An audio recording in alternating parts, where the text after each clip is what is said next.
आप सभी को हरतालिका तीज की ढेर सारी शुभकामनाएं।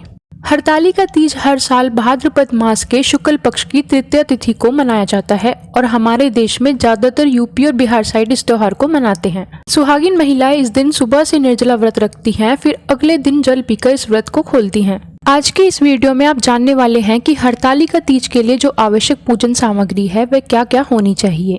वैसे तो आज के दिन आपकी जो भी इच्छा हो, जो भी आपकी सामर्थ्य हो, उसके अनुसार आप जो भी सामग्री है वो भगवान को, देवी माँ को अर्पित कर सकते हैं, बायने में दे सकते हैं। लेकिन कम से कम चीजें जो बहुत ज्यादा जरूरी होनी चाहिए वही आज की इस वीडियो में आपको बताने वाली हूँ। वैसे तो जो लोग भी हर साल हरतालिका तीज का व्रत रखते हैं उन्हें इस बारे में जो भी नियम है, जो आवश्यक पूजन सामग्री है उसके बारे में पता ही होगा। लेकिन जो भी सुहागिन महिलाएं इस बार अपना व्रत पहली बार शुरू करने जा रही हैं उन्हें यह जरूर पता होना चाहिए कि इस व्रत से नियम क्या होते हैं, आवश्यक पूजन सामग्री क्या क्या चाहिए होती है, क्योंकि कुछ सामग्री ऐसी होती है जो आपको व्रत से एक दिन पहले ही लाकर रख लेनी चाहिए। हरतालिका तीज व्रत मनाने के पीछे जो मान्यता है उसके अनुसार देवी पार्वती ने कई वर्षों की कठिन तपस्या के बाद आज के ही दिन अपनी तपस्या का फल प्राप्त किया था। आज के दिन ही भगवान शिव ने उन्हें अपनी पत्नी के रूप में स्वीकार किया था। हरतालिका तीज में सबसे आवश्यक पूजन सामग्री होती है भगवान शिव, माता पार्वती और भगवान गणेश की मूर्ति। हरतालिका तीज की कथा के अनुसार आज के दिन बालू या फिर काली मिट्टी से ही मूर्तियां बनाई जाती हैं। मूर्तियां आप पूजा वाले दिन ही बनाएं। मूर्तियां बनाने से पहले मिट्टी या बालू में गंगाजल मिलाया जाता है और भगवान का ध्यान करते हुए, माँ पार्वती का ध्यान करते हुए यह मूर्तियां बनानी चाहिए। आप जिस भी देवी देवता की, जैसे भगवान गणेश की, भगवान शिव की, माँ पार्वती की मूर्तियां बनाते हैं तो उनका ही ध्यान उस समय आपको करना चाहिए। आज के दिन आप भगवान गणेश के जो वाहन है मूषक और भगवान शिव के जो वाहन है नंदी बाबा, उनकी भी मूर्तियां बना सकते हैं। मूर्तियां बनाकर आप एक प्लेट में या साफ थाली में इन मूर्तियों को रख ले और इन्हीं मूर्तियों की पूजा शाम को प्रदोष काल के समय में की जाती है और अगले दिन सुबह सूर्योदय से पहले इनका विसर्जन कर दिया जाता है।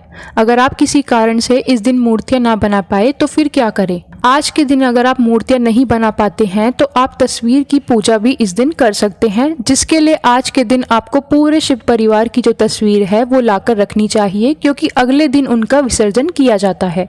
जिन तस्वीरों की, मूर्तियों की पूजा आप डेली करते हैं उनका विसर्जन आप अगले दिन ना करें। आप अलग से तस्वीर या जो भी मूर्ति है वही रख सकते हैं, क्योंकि आप पूजा जब करते हैं तो सबसे पहले भगवान गणेश की पूजा की जाती है। तो अब आपको जो भी आवश्यक पूजन सामग्री है वह देवी देवताओं के अनुसार बताऊंगी। भगवान गणेश जी के लिए जो सामग्री चाहिए वो है सिंदूर, रोली, अक्षत, कुमकुम, लाल फूल और जनेऊ। भोग में लगाने के लिए पान, सुपारी, इलायची, लड्डू, मोदक या फिर मौसमी फल और दुर्वा, इनमें से जो भी आपको मिल जाए, आपकी सामर्थ्य हो उसके अनुसार आप भोग लगाएं। भोलेनाथ के लिए चंदन, भस्म, सफेद फूल, भांग, धतूरा, बेलपत्र, धतूरे के फल, शमी पत्र, आंवले की टहनी, धोती, अंगोछा, जनेऊ और भोग लगाने के लिए कोई भी मौसमी फल या मिठाई। और माँ पार्वती जी की पूजा करने के लिए रोली, अक्षत, कुमकुम, सिंदूर, लाल फूल, चुनरी, सुहाग की सामग्री, 16 श्रृंगार की सामग्री भी रख सकते हैं। जैसे आप सिंदूर, बिंदी, पायल, चूड़ी, बिछिया, मेहंदी, काजल आदि जो भी सामग्री आप श्रृंगार में चढ़ा सकते हैं वह सभी अर्पित करनी चाहिए, क्योंकि आज के व्रत में माँ पार्वती की पूजा विशेष रूप से की जाती है। इसलिए अगर आप मिट्टी से मूर्तियां बना रहे हैं तो उसमें उस समय एक सिंदूर दान भी मिट्टी से जरूर बना ले। नहीं तो आप अलग से एक टोकरी में सुहाग की सारी सामग्री रखकर बाजार से सिंदूर भी ला सकते हैं, जिसमें आपको सिंदूर भरना होता है और पूजा के समय 7 बार शाम के समय यह सिंदूर माँ पार्वती जी की मांग में लगाना होता है और अगले दिन आप माँ पार्वती से सुहाग वापस लेती हैं। पूजा करने के लिए आपको चाहिए एक चौकी, साफ पीला या लाल कपड़ा, कलश, कलश में रखने के लिए आम या अशोक के 5 पत्ते, कलश के अंदर डालने के लिए जल, सिक्का, सुपारी, हल्दी की गांठ और कलश के ऊपर रखने के लिए पात्र, जिसे मिट्टी का बर्तन कहते हैं, उसके ऊपर आपको अक्षत रखना चाहिए, क्योंकि ऐसे ही कलश को नहीं रखा जाता है। कलश को जब भी आप स्थापित करें तो उसके नीचे भी आप चावल जरूर रख लें। याद रखें कि चावल खंडित ना हो। आज के दिन भगवान शिव की पूजा जब आप करते हैं तो केवल अखंडित चावल अर्पित करने चाहिए। अखंडित यानी साबुत चावल, कच्चे चावल, टूटे हुए चावल किसी भी पूजा में प्रयोग नहीं करने चाहिए।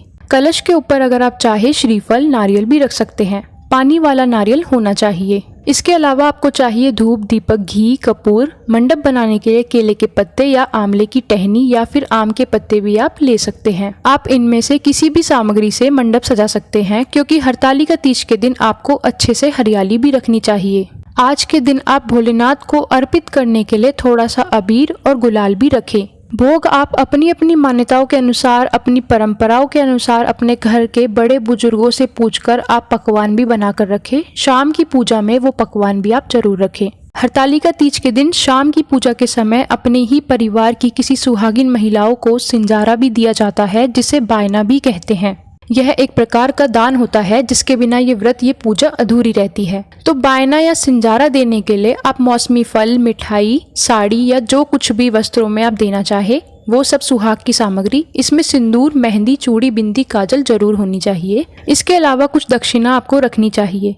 कोई भी दान होता है उसमें आप दक्षिणा जरूर रख कर दे, तभी वह दान पूर्ण माना जाता है। ये तो कुछ जरूरी सामग्री है जिनकी जरूरत आपको हरतालिका तीज की पूजा के लिए पड़ेगी।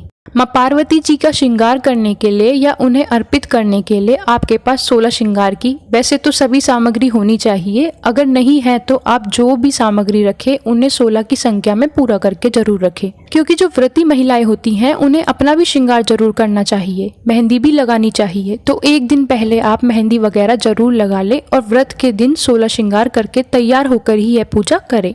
अब बात करते हैं हरतालिका तीज की सबसे जरूरी बात की।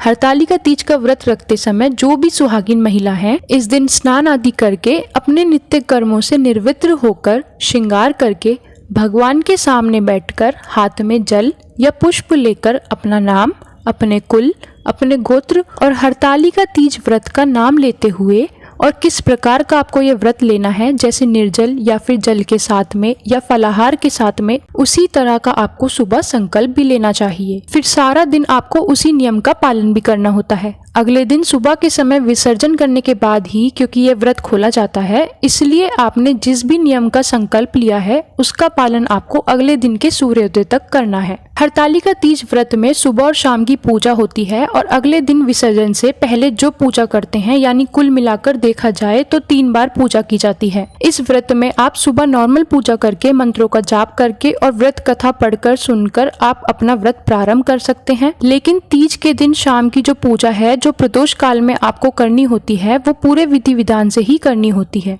अगर इस दिन आप किसी प्रकार का नियम का पालन न कर पाए तो उससे व्रत का पूर्ण फल प्राप्त नहीं होता है। अब बात करते हैं पीरियड्स की। अगर पीरियड्स के कारण कोई भी महिला जो हमेशा आजीवन, जिन्होंने इस व्रत का रखने का संकल्प लिया है, अगर व्रत के दिन पीरियड्स हो जाते हैं तो आप फिर कैसे इस व्रत को रखें। तो देखिए, आपको पहली बात तो अपने मन में किसी भी तरह की दुविधा नहीं रखनी है। सब कुछ माता रानी का बनाया हुआ है, सब कुछ भगवान जानते हैं, आपकी सारी स्थिति भगवान जानते हैं। तो इसके लिए आप सुबह स्नान आदि से निर्वृत्त होकर श्रृंगार आदि करके अपने मंदिर के सामने थोड़ी दूरी पर बैठकर मानसिक रूप से व्रत का संकल्प ले। बस आपको ध्यान में ये रखना है कि किसी भी पूजन सामग्री को आप खुद न छुएं। अगर आपके परिवार में कोई चाहे तो वह आपके जगह पूजा कर सकता है, चाहे वह आपके पति हो या कोई भी सुहागिन महिला या कुंवारी कन्या हो, वह आपके हिस्से की पूजा कर सकते हैं। और आपको ध्यान रखना है कि जब व्रत समाप्त हो जाए तो उस व्यक्ति को कुछ दान दक्षिणा जरूर दें, क्योंकि बिना दान किए आपका व्रत पूर्ण नहीं होगा, आपको पूर्ण फल की प्राप्ति नहीं होगी। दिन भर भगवान शंकर और माता पार्वती का नाम जाप करें। मानसिक रूप से जिस प्रकार पूजा की जाती है उस प्रकार ही आप पूजा करें और अगले दिन सिंजारा या बायना देकर अपने व्रत को पूर्ण करें। बाकी आज की वीडियो में बस इतना ही। आपको वीडियो कैसी लगी कमेंट सेक्शन में ज़रूर बताइएगा। बाकी आप चैनल पर नए आए हैं तो प्लीज़ चैनल को सब्सक्राइब करके बेल आइकन प्रेस करना ना भूलिएगा। वीडियो को लाइक एंड शेयर ज़रूर कीजिएगा।